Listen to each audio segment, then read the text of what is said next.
Era outono em São João da Serra, uma cidadezinha escondida entre montanhas e matas densas no interior do Paraná. Diziam que ali o tempo passava mais devagar, como se os anos tivessem medo de entrar naquelas ruas estreitas e calçadas de pedra. Mas quem realmente morava lá sabia que não era apenas o tempo que tinha medo.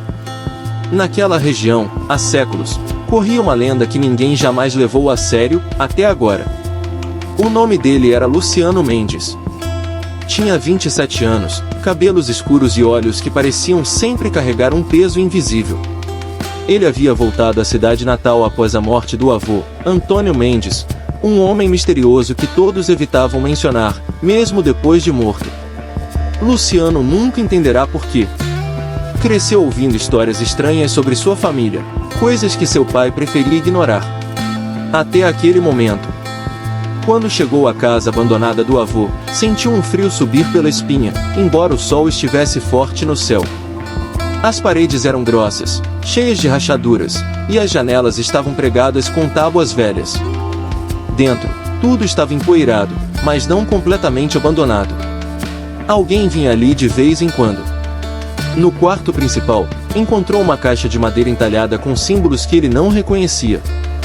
Dentro dela, havia um diário encapado em couro preto, com páginas amareladas pelo tempo. Começou a ler, sem saber que aquilo mudaria sua vida para sempre. Se você está lendo isso, é porque a maldição escolheu você. Nossa família carrega uma marca ancestral. Não somos apenas homens. Somos guardiões de algo antigo, algo que dorme nas sombras da floresta e desperta quando a lua negra aparece no céu. Somos os últimos da linhagem dos lobisomens de sangue negro. Luciano parou de ler. Lobisomem? Era ridículo. Uma besteira de conto de assombração. Mesmo assim, não conseguiu largar o diário. Continuou lendo. O diário falava de rituais, de sacrifícios feitos nas noites de lua nova, de pactos selados com sangue e terra consagrada. Falava também de uma criatura ancestral que vivia dentro da família, adormecida nos genes de cada descendente. E que, quando a hora chegasse, acordaria. Aquela noite, Luciano teve um pesadelo. Estava na floresta, sozinho, andando por entre árvores retorcidas e sombras dançantes. Um uivo ecoou ao longe, baixo e grave, como se viesse do fundo da própria terra.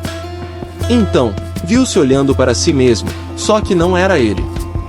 Seus olhos brilhavam em vermelho, suas mãos tinham garras negras e dentes afiados. Ele estava transformado. Acordei suando frio. Olhou para o relógio, 3h17 da manhã. Foi até o banheiro lavar o rosto. Ao se olhar no espelho, viu um clarão rápido em seus olhos, um brilho vermelho intenso, sumindo antes que ele pudesse processar o que via. Começou a sentir sede. Uma sede intensa, diferente de qualquer outra. Como se seu corpo precisasse de algo além de água. Saiu às ruas, sem rumo. Andou até a beira da mata. Lá, ouviu o uivo novamente. Mais próximo. Dessa vez, não era um sonho. Era real. Nos dias seguintes, Luciano começou a notar coisas estranhas. Os animais o evitavam. Cães latiam freneticamente quando ele passava perto. À noite, ouvia vozes sussurrando em línguas antigas, vindas das paredes da casa. Começou a ter lapsos de memória, momentos onde simplesmente acordava em lugares diferentes, sem lembrar como chegará ali. Uma noite, resolveu investigar a floresta. Levou uma lanterna, mas mal precisou usá-la. A lua brilhava fraca, quase apagada. Era a chamada lua negra, diziam os velhos da cidade. Naquela noite, algo iria acontecer. Andou até o centro da mata, guiado por um instinto que não entendia. Chegou a uma clareira cercada por pedras dispostas em círculo. No meio, havia uma fogueira apagada e marcas no chão, símbolos idênticos aos do diário do avô. Foi então que ouviu os passos. Pesados. Rápidos. Vinham de todos os lados. Virou-se, e viu figuras emergindo das sombras. Homens, ou algo parecido. Todos com olhos vermelhos, garras negras e sorrisos que não deveriam existir em criaturas humanas. Um deles aproximou-se e disse: Você é um de nós. Aceite o chamado. Ou será caçado. Luciano correu. Correu como nunca havia corrido. Por entre árvores, riachos e raízes grossas. Os seres perseguiam, uivando como lobos famintos. Quando finalmente escapou da floresta, caiu exausto na frente de sua casa. Estava machucado, sangrando, mas vivo. Acordou no dia seguinte com uma dor lancinante nas costas. Sentia como se estivesse sendo rasgado por dentro. Arrancou a camisa e viu marcas vermelhas crescendo em sua pele. Marcas em forma de garras. Eram suas próprias marcas. Tinha começado. Luciano decidiu buscar respostas. Foi até a biblioteca municipal, mas poucos livros tratavam da história local. Encontrou, porém, uma referência a uma antiga tribo indígena que habitara a região séculos atrás, os Guaranis Caiovás, que falavam de um espírito ancestral chamado Yaguaretecoarai, o lobo negro da lua. Segundo a lenda, esse espírito não era um animal, nem um homem, mas algo entre os dois. Uma entidade que escolhia humanos para possuir, concedendo-lhes força, velocidade e instintos brutais. Em troca, exigia obediência e, nas noites de lua negra, oferendas de sangue. Luciano percebeu que sua família havia sido marcada por esse espírito. Geração após geração. Seu avô tentará selar a maldição, mas fracassara. Agora, o ciclo recomeçava nele. Decidido a romper a maldição, procurou uma curandeira da aldeia indígena próxima à cidade. Ela o recebeu com desconfiança, mas ouviu sua história. Depois de um longo silêncio, disse: "Você já está contaminado. O espírito já escolheu você. A única maneira de quebrar o ciclo é enfrentá-lo cara a cara. Ir até o coração da mata, no ritual da lua negra, e vencer a transformação." Vencer? Como? Você deve resistir ao chamado. Dominar o espírito. Se falhar, ele tomará seu corpo para sempre. Luciano saiu dali com uma missão. Mas também com medo. Medo de si mesmo. Chegou a noite fatídica. A lua sumira totalmente do céu. As estrelas pareciam distantes, como se fugissem da escuridão que cobria a cidade. Luciano entrou na mata armado com um punhal de prata, o único metal capaz de ferir o espírito, segundo a curandeira. Caminhou até a clareira e acendeu uma fogueira com ervas sagradas. As chamas arderam azuis, como se alimentadas por algo sobrenatural. De repente, os uivos começaram. Primeiro um. Depois muitos.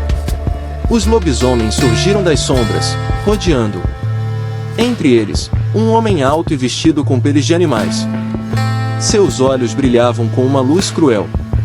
"Você veio morrer, filho de Mendes?" Luciano não respondeu. Ergueu o punhal e enfrentou o líder do bando. A luta foi brutal. Garras cortaram sua carne, dentes buscaram sua garganta. Mas ele resistiu. Com golpes certeiros, feriu os lobisomens, fazendo-os retroceder. Até que o líder atacou diretamente. Foi rápido, furioso. Acertou Luciano no peito, arrancando sangue. O mundo girou. Luciano caiu. Então, ouviu uma voz dentro de si. Baixa, grave, cheia de poder. Aceite o poder. Deixe-me guiar seu corpo. Juntos, vamos dominar esta noite. Luciano hesitou. Sabia que, se aceitasse, talvez nunca mais fosse humano. Mas, se resistisse, morreria ali. Fez a única coisa que podia fazer, falou com o espírito. "Não vou deixar você me controlar. Mas posso te ouvir. Me diga, por que escolher minha família? O que quer de mim?" Houve um silêncio. E então, a voz respondeu: "Sou o protetor da floresta. Escolhi sua linhagem porque ela era forte. Mas os homens quebrou a promessa. Traíram a natureza. Agora, exige justiça." Luciano compreendeu. O espírito não era um monstro. Era um juiz. E a família Mendes havia cometido crimes contra a terra, séculos atrás. Seu bisavô fora responsável pela destruição de parte da mata para construir uma estrada. Seu avô, por caçar ilegalmente animais protegidos. E ele havia ignorado a história de sua própria família. Vou reparar o erro. Prometo cuidar da floresta. Proteger sua casa. Mas deixe-me viver como homem. O espírito ficou em silêncio. Os lobisomens pararam de atacar. A tensão na clareira diminuiu. Então, o líder do bando inclinou a cabeça e disse: Você merece misericórdia. Mas a maldição permanecerá. Sempre que a lua negra surgir, você sentirá o chamado. E, se um dia sucumbir, não haverá salvação. Com isso, os lobisomens desapareceram na escuridão. Luciano acordou na manhã seguinte, caído na clareira, com cicatrizes profundas no corpo. Mas estava vivo. Luciano decidiu ficar em São João da Serra. Comprou terras próximas à floresta e começou a reflorestar as áreas degradadas. Tornou-se uma figura respeitada, um defensor da natureza e da tradição local. Ninguém sabia o que ele enfrentará. Ninguém, exceto ele. Mas, nas noites de lua negra, ainda ouve o uivo. Vindo de longe. Chamando. Ele sabe que o espírito ainda habita dentro de si. Adormecido. Vigilante. E, às vezes, quando olha para o espelho, vê um brilho vermelho em seus olhos. Fraco. Mas presente. Porque a maldição não termina. Apenas espera.